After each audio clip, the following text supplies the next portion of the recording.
So I want to talk a bit about meditation because some of you are going to spend 3 months here, and maybe you want to know something more about meditation. The Buddha's meditation is given in the Majjhima Nikaya. When Venerable Ananda was asked what type of meditation is praised by the Buddha, what type of meditation is not praised by the Buddha, and Venerable Ananda gave a very straightforward answer. The meditation that is praised by the Buddha is the first jhana, second jhana, third jhana, fourth jhana. And the meditation that is not praised by the Buddha is the type of meditation when you practice the meditation, you cannot get rid of the 5 hindrances. This is very clear in the sutta. So the only way to get rid of the 5 hindrances is to attain the jhanas. This is quite clear from the suttas. So any meditation that we practice has to, the aim should be to attain the jhanas. Because when you attain the jhanas, then your mind becomes what is called bhavana, developed. When your mind is developed, then you see from a higher level, you know and see from a higher level. So initially the Buddha taught, the first method of meditation the Buddha taught was the 32 parts of the body, which for most people is hard to practice because first you have to learn to memorize the 32 parts of the body, head, hair, body hair, nails, teeth, skin, flesh, sinew, bone, marrow, kidney, heart, liver, midriff, spleen, lung, etc.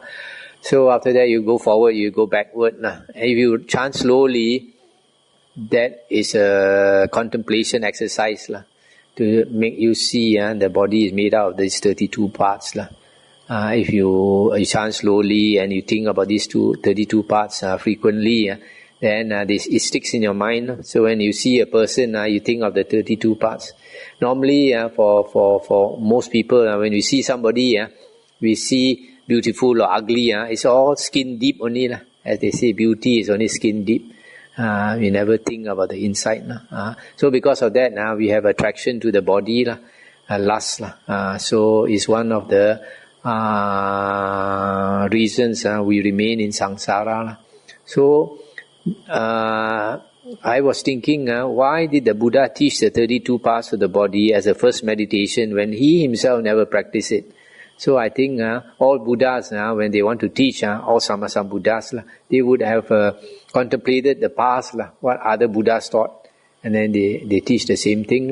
So probably other Buddhas also taught this, so the Buddha taught this. But then this meditation, if you practice it frequently, then you become disgusted with the body. So some of the monks committed suicide. Then after that, the Buddha was asked to teach another meditation. Then the Buddha taught Anapanasati. These are the 2 main meditations that the Buddha taught in the suttas and in the Vinaya.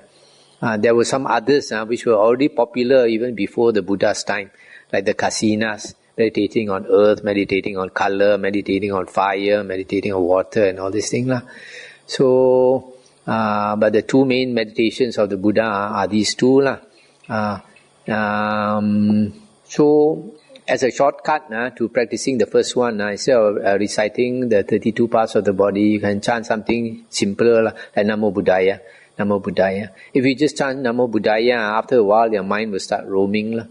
So what you need to do is put another rope around the mind, and that is to, when you chant Namo, you can move one of your right fingers, any one of your right finger, very lightly, very subtly, nobody will notice. And then when you say Buddhaya, you move your left finger, any one of your left finger.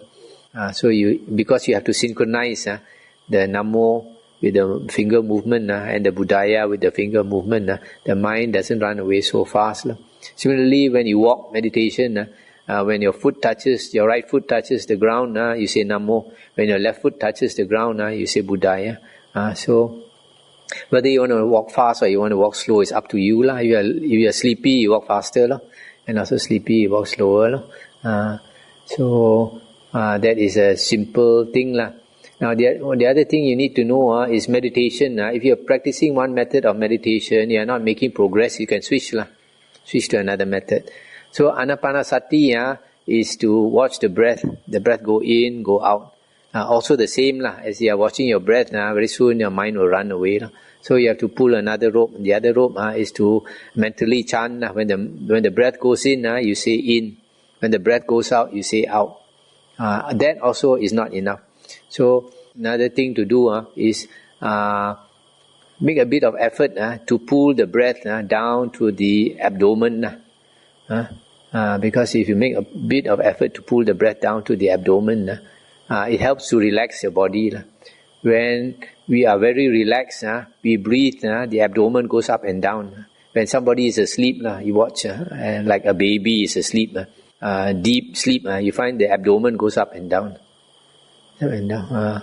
So when we are totally, when we are tense, we tend to breathe shallow breathing, only up to the chest. The chest.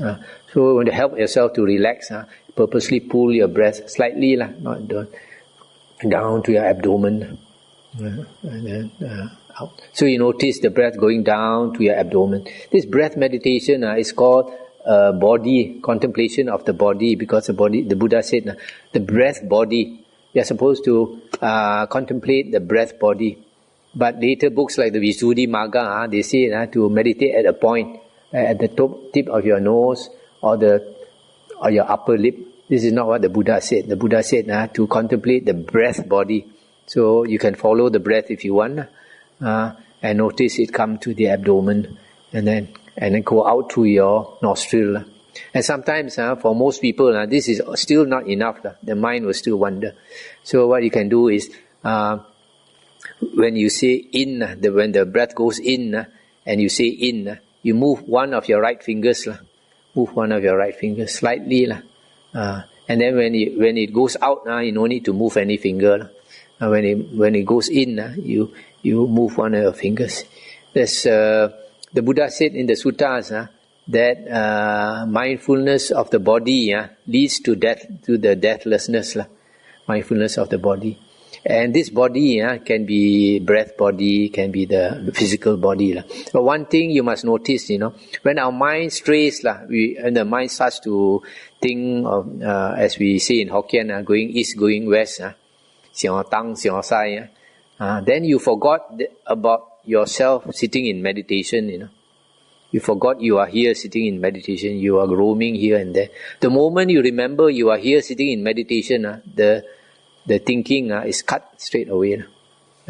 So it helps if you move your finger. If you move your finger when the breath goes in, you move your finger slightly, then you are aware of your body and the mind does not run away.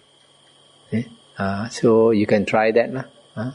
Whenever you're sleepy or what, you find it hard to concentrate, then you move your finger slightly. When the breath goes in, you say in, and also try to pull it down to the Tan Tien, your abdomen. And so on the in-breath, you move a finger slightly. On the out-breath, no need to move. So these are different ways to putting more rope around the mind to prevent it jumping away. The mind is like a monkey, always trying to jump away.